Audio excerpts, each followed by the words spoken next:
Hello friends, नमस्कार। दी books में आपका स्वागत है।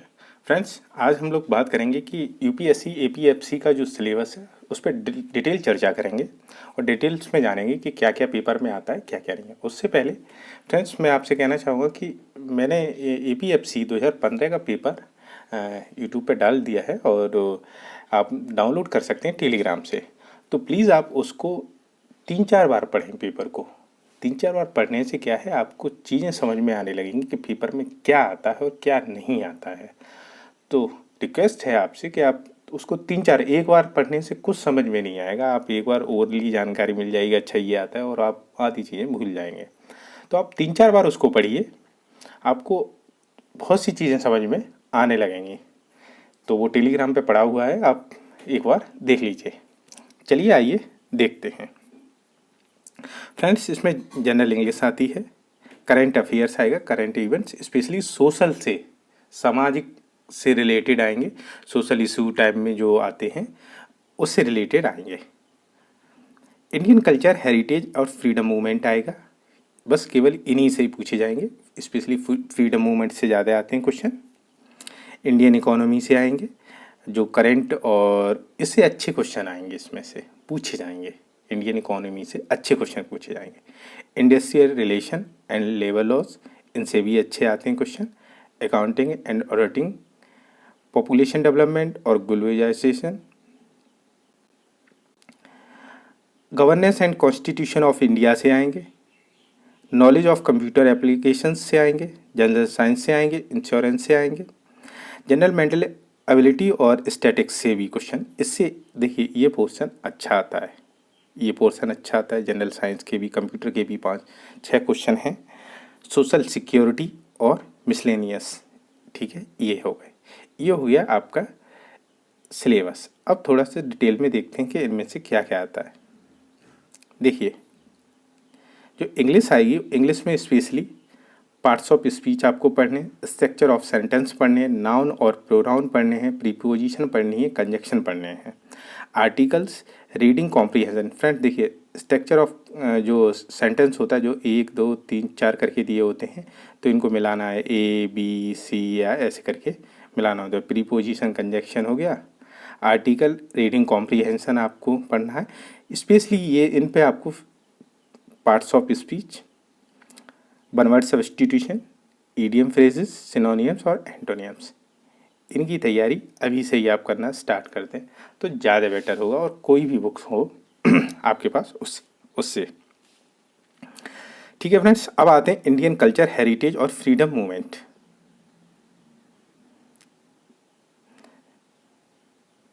इंडियन आर्किटेक्चर, इससे क्वेश्चन आते हैं, ठीक है। और इंडियन पेंटिंग, इंडियन डांसिंग, मतलब डांस, म्यूजिक, हैंडीक्राफ्ट और रिलीजन फिलॉसफी से आ सकते हैं। ये थोड़ा टॉपिक है। देखिए फ्रेंड्स, ये क्या है, ये कल्चर का भाग है पूरा, तो इसलिए ये पूरा दे रखा है। पर आ भी सकते हैं, नहीं भी आ सकते हैं। स्पेशली ये आपको ज़्यादा कवर करना पड़ेगा, इससे ज़्यादा आपको क्वेश्चन मिलेंगे 100%। Fear of festival, bird heritage site जैसे यूनेस्को वगैरह, ये तो आपको पढ़नी पड़ेंगी, ये तो ये पढ़नी पड़ेगी। और इसमें से भी मिसलेनियस जो भी हो, ये आपको हो गया। अब ये देखते हैं, ये है main important. Decline of Mughals, मुगलों का पतन। एडवेंट ऑफ यूरोपियंस, यूरोपियों का आगमन। राइस ऑफ ब्रिटिश इंडिया, जो भारत में क्या कहते हैं, ब्रिटिश का जो उदय हुआ, वो आपको देखना है। रिवोल्ट ऑफ 1857 की क्रांति देखनी है। सोशल रिलीजियस रिफॉर्म मूवमेंट देखने हैं। फॉर्मेशन ऑफ आईएनसी, फ्रेंड्स ये मोस्ट इम्पॉर्टेंट है। आईएनसी मतलब इंडियन नेशनल कांग्रेस के कहाँ कहाँ सम्मेलन हुए, ये सब आपको देखने हैं। जैसे पहला कहाँ हुआ, दूसरा कहाँ हुआ, तीसरा कहाँ हुआ, 5-6 आपको ये याद करना है। और कुछ मोस्ट इम्पॉर्टेंट है, 1817, 25, 39, ये सब आपको इसमें पढ़ने पड़ेंगे। फिर आता है मेजर इवेंट फ्रॉम 1808 से 1947। तो फिर आप ये जैसे जब से गांधी जी आए तब से 1915 से सारे आपको क्या कहते हैं, क्रम वाइज क्राइम याद करने पड़ेंगे। ये थोड़ा सा ध्यान रखिए। मेजर पर्सनैलिटी, कुछ पर्सनैलिटी जैसे दादा भाई नौरोजी है, सुभाष चंद्र बोस हैं, महात्मा गांधी हैं और अम्बेडकर जी हैं, इनकी थोड़ा आपको थोड़ी सी थोड़ी जानकारी होनी चाहिए, मतलब इन्हीं से क्वेश्चन आते हैं। ज्योतिबा फूले है, इनसे क्वेश्चन आते हैं, पूछे जाते हैं। और मिसलेनियस टॉपिक, तो फ्रेंड्स इस पर थोड़ा सा ज़्यादा आपको फोकस करना है। अब आते हैं governance and constitution of India. अच्छा टॉपिक है ये। अब आते हैं, देखिए संवैधानिक ढांचा पहला टॉपिक है। Indian union and it's citizen, ठीक है। राइट्स एंड ड्यूटीज़, देखिए फंडामेंटल राइट्स और ड्यूटीज़ आपको पढ़नी पड़ेंगी। ये देखिए कुछ टॉपिक हैं जो पॉलिटी के, वो आपको हमेशा तैयार रखने हैं। सबसे पहले संवैधानिक ढांचा, ये वाला टॉपिक, फिर फंडामेंटल राइट्स, फंडामेंटल ड्यूटीज और डीपीएसपी मोस्ट इम्पॉर्टेंट हैं, इनसे क्वेश्चन आते हैं। फिर आता है सेंट्रल स्टेट रिलेशन, संघ और राज्य के जो रिलेशन होते हैं वो आपको कुछ जो ये टॉपिक ही मिल जाएंगे, टॉपिक वाइज आप लक्ष्मीकांत में जाएंगे आपको टॉपिक वाइज सारे मिल जाएंगे। एग्जीक्यूटिव ऑफ इंडिया मिल जाए, ये है एग्जीक्यूटिव में कार्यपालिका से रिलेटेड, जैसे प्रधानमंत्री के बारे में आपको पढ़ना है, ठीक है। फिर लेजिस्लेटिव लेचर इन इंडिया, इसमें क्या कहते हैं, आपको क्या कहते हैं, लोकसभा राज्यसभा, ये सब जुडिशरी इंडिया, मतलब इसमें सुप्रीम कोर्ट, हाई कोर्ट, ये सब पढ़नी है और इनसे क्वेश्चन भी आए। Constitution and non constitution bodies, ये मोस्ट इंपॉर्टेंट है, इससे भी क्या कहते हैं, ये डिट्टो आपको क्या कहते हैं लक्ष्मीकांत से, ये आपको मतलब कोई प्रॉब्लम नहीं होगी और सीरियल वाइज ही मिल जाएंगे और ये अच्छा टॉपिक है। लोकल सेल्फ गवर्नमेंट आपको मिल जाएगी, इनसे ये टॉपिक हैं, इनसे ही क्वेश्चन है। और देखिए फ्रेंड्स, ईपीएफओ के पेपर, वो सॉरी एपीएफसी के पेपर में पॉलिटी अच्छे आए हैं क्वेश्चन। अगर आपने पेपर देखा है तो, नहीं देखा है तो प्लीज़ देख लीजिए। पॉलिटी के क्वेश्चन अच्छे आए, हिस्ट्री के अच्छे क्वेश्चन हैं, ठीक है। हिस्ट्री के, मैथ के क्वेश्चन है और इंग्लिश, ये चारों टॉपिक से अच्छे पेपर आए। इकोनॉमिक्स के भी अच्छे क्वेश्चन है। इकोनॉमिक्स अगर आपने नहीं पढ़ी है तो आप अगर किसी से पढ़ लेते हैं तो वैसे क्वेश्चन हर किसी, क्योंकि यूपीएससी कराता है, कोई और संस्था नहीं करा रही है इसको। अब आगे देखते हैं जनरल साइंस में biology, physics, chemistry, health and disease, important technology, science and technology, कुछ भी थोड़े से ये क्वेश्चन आए हैं पेपर में, आप देख सकते हैं। पेपर में देखिए आप एक बार, तो ये बेसिक नॉलेज होनी चाहिए, इनकी तो जानकारी बेसिक होनी चाहिए। और स्पेशली 11th-12th की एनसीईआरटी आप पढ़ लीजिए, स्पेशली बायोलॉजी की। इंडियन इकोनॉमी ये टॉपिक है और इससे अच्छे खासे क्वेश्चन आए हैं पेपर में। देखिए इंडियन इकोनॉमी से जैसे मेजरमेंट ऑफ ग्रोथ, आर्थिक विकास की माप, इसका जो हिंदी वर्जन है। मॉनेटरी पॉलिसी, मौद्रिक नीति, फिस्कल पॉलिसी, राजकोषीय नीति, इससे आए हैं।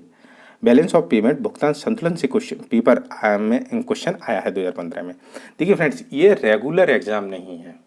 जैसे 2015 में वैकेंसी आई, उसके बाद 5-6 साल हो गई, अभी तक नहीं आई, तो इसके लिए आपको मैटर हर शॉप पे नहीं मिलेगा।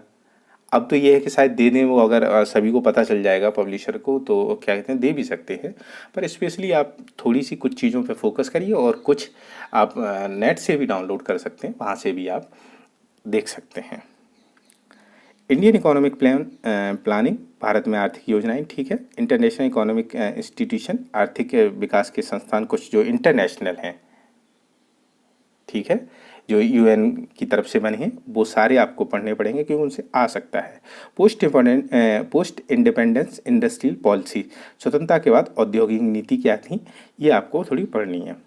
Concept and principle of insurance, history of insurance in India, type of insurance, important term related to insurance, ये थोड़ी बीमा से रिलेटेड ये क्वेश्चन, क्योंकि इंडियन इकोनॉमी एंड इंश्योरेंस से ये क्वेश्चन हैं, तो आपको ये टॉपिक थोड़ी से कवर करने पड़ेंगे।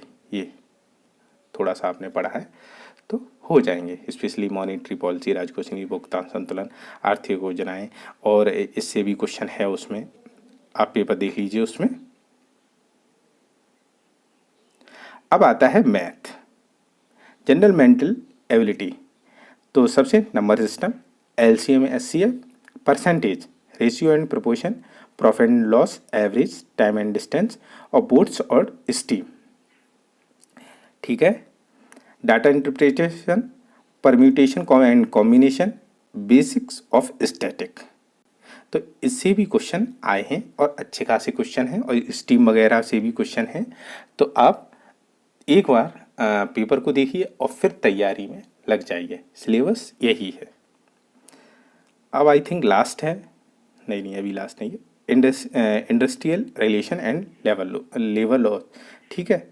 तो ये है इंडियन लेबर फोर्स, भारत में श्रम बल क्या है, ट्रेड यूनियन, व्यापार संघ, कलेक्टिव बार्गेनिंग, सामूहिक सौदेबाजी, industrial discipline and grievance producer procedure. फिर है ये इंडस्ट्रियल कॉन्फ्लिक्ट्स एंड डिस्प्यूट्स, मतलब विवाद, लेबर वेलफेयर एंड बेसिस, श्रम कल्याण मजदूरी, इंडस्ट्रियल हेल्थ एंड सेफ्टी और इंटरनेशनल हेल्थ पॉलिसी। ये थोड़ा सा है, तो देख लीजिए आप। ये फ्रेंड्स देखिए, अगर कोई पब्लिशर बुक लाता है या कुछ मिसलिनियस, मतलब जिसमें हर टॉपिक से के बारे में थोड़ी थोड़ी जानकारी हो, तो आप वो भी ले सकते हैं। फिर है लेबर लॉ में payment of wages act 1936, minimum wage act 1948, trade union act 1926, factory act 1948, industrial employment standing order act 1946, ये सब आता है। और एक मोस्ट इम्पोर्टेंट टॉपिक रह गया सोशल सिक्योरिटी एक्ट। ये तो ये है employ compensation act 1923, employ state insurance act 1948, EPF and miscellaneous previous act, maternity benefit act, इससे क्वेश्चन आया है 2015 में, तब कुछ विवाद भी था कि कुछ विवाद था। पेमेंट ऑफ ग्रेच्युटी एक्ट 1972 और कुछ स्कीम्स। अब है वेरियस रिटायरमेंट स्कीम, कुछ जो भारत सरकार की होती हैं, नेशनल पेंशन स्कीम जो भारत सरकार चलाती है, अटल पेंशन योजना, अदर स्कीम जो जनहित में है। ठीक है, जो जनहित में है थोड़ी, और अनएम्प्लॉयमेंट के से रिलेटेड है, वृद्धजनों के से रिलेटेड है, सामाजिक स्कीम्स हैं, तो उनके लिए है। ठीक है फ्रेंड्स, तो ये था पूरा डिटेल सिलेबस आपको ये तैयार किया। बस मैं ये फिर एक बार दोबारा कहना चाहूँगा कि ये सब पढ़ने से पहले आप एक बार पेपर को जरूर देख लें, 2-3 बार उसको जरूर देखें, उसको समझने की कोशिश करें कि कैसे क्वेश्चन बनाता है यूपीएससी, कैसे क्वेश्चन लाता है। हाँ, यूपीएससी के लेवल के नहीं है, पर उससे थोड़ी से डाउन है, पर आप एक बार जरूर देख लें। ठीक है फ्रेंड्स, तो ये था ईपीएफसी 2022 के लिए सिलेबस। और अगर आप चैनल पर नए आए तो प्लीज़ चैनल को सब्सक्राइब जरूर करें। ठीक है, ठीक है फ्रेंड्स, वीडियो देखने के लिए धन्यवाद। Thank you so much.